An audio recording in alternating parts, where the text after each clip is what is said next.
नमस्कार दोस्तों। देश की मेन स्ट्रीम मीडिया का और देश के लोगों के बीच एक सवाल बड़ी तेजी से घूम रहा है कि राहुल गांधी को ठंड क्यों नहीं लगती है। वो इतनी ठंडी में कैसे टी शर्ट में घूम लेते हैं। राहुल गांधी जी ने इसे अपनी तपस्या बताया है। अब खुद को एक्सपर्ट कहने वाले तमाम नकारा लोगों ने ये कहा कि राहुल गांधी जी इटली के मौसम के अभ्यस्त थे, इसलिए उनको ठंड नहीं लगती होगी। सब अपने अपने अधकचरे ज्ञान की उल्टियां कर रहे थे। मैंने सोचा कि ना घोड़ा दूर है ना मैदान है, चलिए चल के देख लिया जाए कि ऐसी कौन सी रॉकेट साइंस है जिससे राहुल गांधी को ठंड नहीं लगती है। तो भैया दोस्तों, मैं पूरा दिन भारत जोड़ो यात्रा में राहुल गांधी जी के साथ रही, तो पता चल गया कि राहुल गांधी कैसे इतनी सर्दी में, जनवरी की सर्दी में, वो भी दिल्ली की सर्दी में, एक टी शर्ट में कैसे चल लेते हैं। दोस्तों, इसे समझने के लिए पहले मैं राहुल गांधी जी से मिली, तमाम अनौपचारिक बात हुई, साझा फोटो हुई। अब तक मुझे टी शर्ट के सर्दी नाशक होने का कोई प्रमाण नहीं मिला। उसके बाद राहुल गांधी ने मुझे यात्रा कवर करने के लिए आमंत्रित किया। मैं यात्रा कवर करने के लिए गई। जब मैं यात्रा में पहुंची तो उसके पहले तक दोस्तों मैं आप लोगों की तरह ही मैंने ये भारत जोड़ो यात्रा कांग्रेस के डिजिटल पेज पर देख रखी थी।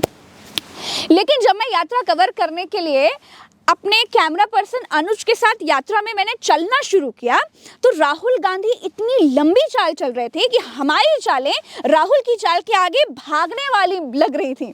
मैं ये समझ गई थी कि भैया राहुल के साथ चलते हुए रिपोर्टिंग करना बिल्कुल मुश्किल हो रहा है, बहुत नामुमकिन हो रहा है। तभी हमने हमारा प्लान 2 एक्टिवेट किया। अपनी दूसरी टीम को सड़क की दूसरी तरफ गाड़ी तैयार करने के लिए हमने भेज दिया। अब मैंने गाड़ी की खिड़की से रिपोर्टिंग करना शुरू कर दिया।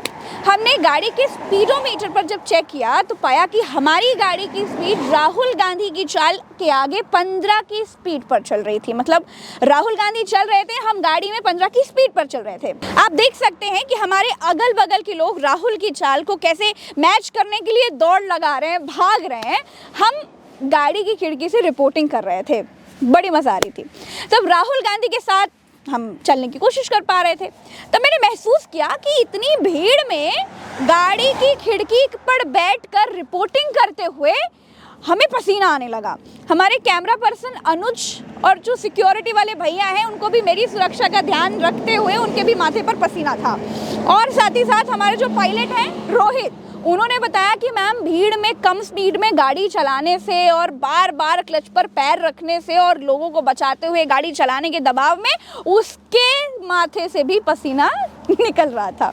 अब इतना परीक्षण करने के बाद मुझे स्टूडियो के एंकरों की मूर्खता आराम से समझ में आ चुकी थी।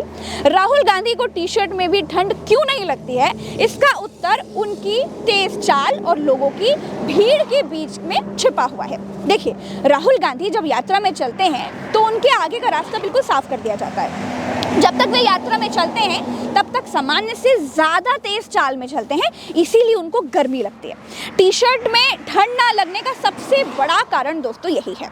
आप इस कारण को कई और कारण में भी जोड़ते हुए दिखाया जा सकता है, जैसे कि लाखों लोगों के भरोसे का दबाव है, यात्रा की सफलता की चिंता है, सिक्योरिटी के इश्यूज हैं, मानसिक चिंतन मौसम के प्रभाव को कम कर देते हैं। आपने भी महसूस किया होगा कि आप जब कभी किसी चिंता में होते हैं, किसी दबाव में, किसी परेशानी में या किसी गहरी सोच में होते हैं ना, तो गर्मी या सर्दी का एहसास नहीं कर पाते।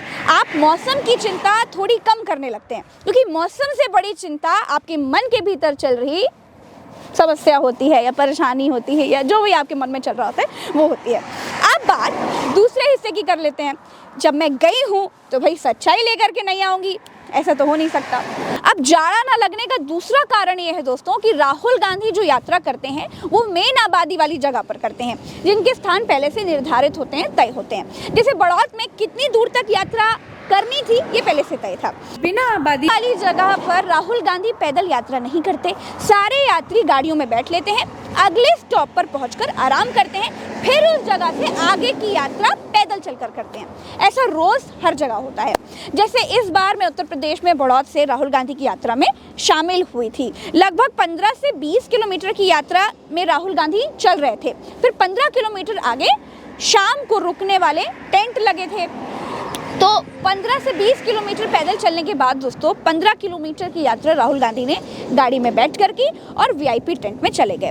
भीतर सोने के लिए कंबल, रजाई, चादर वगैरह वैसे ही होते हैं जैसे हम आपके पास होते हैं। और हर किसी को वहाँ जाने की इजाज़त बिल्कुल भी नहीं होती है।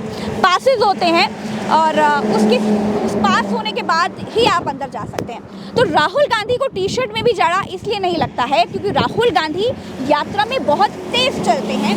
मेरी ये बात गाँवों में टी शर्ट पहनकर जाड़े में मैच खेलने वाले और जाड़े में गेहूँ बोने के लिए कुदाल के कोन गोड़ने का जो अनुभव रखते हैं ना, वो भाई बहन बहुत अच्छे से समझ जाएंगे। रात में राहुल गांधी हमारी और आपकी तरह जाड़े वाली सुविधाओं के साथ ही विश्राम करते होंगे, ऐसा हम मानते हैं। अब और बात है कि जो आलसी लोग हैं ना, उनको जाड़ा ज़्यादा लगता है, लेकिन राहुल गांधी नियमित व्यायाम करते हैं और डाइट का विशेष ख्याल रखते हैं। तो दोस्तों, राहुल गांधी को टी शर्ट में ठंड ना लगने का सच्चा कारण जो है वो यही है और कोई दूसरा रॉकेट साइंस बिल्कुल नहीं है। एक बात और है, राहुल गांधी अगर कश्मीर तक यात्रा टी शर्ट पहनकर करेंगे ना तो कोई आश्चर्य की बात नहीं होगी, क्योंकि राहुल गांधी भारत जोड़ो यात्रा में बहुत मेहनत कर रहे हैं और मेहनत कश आदमी को जाड़ा नहीं लगता है। तो अब ये अगर कोई शेखी बगारे या फिर आश्चर्य जताए या फिर टी शर्ट को कोई चमत्कार कह दे या फिर मेन स्ट्रीम चैनल के जो कभी कभी फर्जी कारणों पर भी डिबेट कर लेते हैं, अगर ऐसा कुछ कहे ना तो मेरा ये सच्चा वाला वीडियो उनको ज़रूर भेज दीजिएगा और उनको ये सच्चाई बताइएगा। वीडियो में इतना ही, चलते हैं। राम राम, दुआ सलाम, जय हिंद। और हाँ, चैनल को सब्सक्राइब करना मत भूलिएगा। फेसबुक पर देख रहे हैं तो फॉलो ज़रूर कीजिएगा। अच्छा हाँ, एक मिनट, एक बात और है जो मुझे आपको बताना बहुत ज़रूरी है। देखिए, मैं जब किसी रैली में, प्रेस कॉन्फ्रेंस में या किसी राजनीतिक आयोजन में जाती हूँ तो वहाँ का चाय, नाश्ता, खाना, पानी, ये सब मैं नहीं पीती खाती हूँ। नेताओं की सुविधा एक्सेप्ट करना मेरे उसूलों के बिल्कुल खिलाफ है। इस मामले में मैं बहुत पक्की हूँ, मैं अपने उसूलों के खिलाफ कभी नहीं जाती हूँ। राजनीतिक आयोजनकर्ताओं से मैं माफ़ी मांगना चाहती हूँ अगर वो ऐसा सोचे कि मैं बहुत घमंडी हूँ, मुझे बार बार ऑफ़र करते हैं, मैं बार बार ठुकरा देती हूँ। तो मैं उनको ये बता देना चाहती हूँ कि ये मेरे बनाए हुए असूल हैं और मैं ये उसूल किसी के लिए नहीं तोड़ती, खुद के लिए भी नहीं तोड़ती। तो दोस्तों, चैनल को ज्वाइन ज़रूर कीजिए, चैनल को सब्सक्राइब आपको करना ही करना है, क्योंकि आप चैनल को आगे बढ़ाएंगे तो हमें मोटिवेशन मिलेगा और अच्छा काम करने का, और सच्चा काम करने का, और बेहतर काम करने का, क्योंकि यही मेरी पूंजी है। नमस्कार, जय हिंद।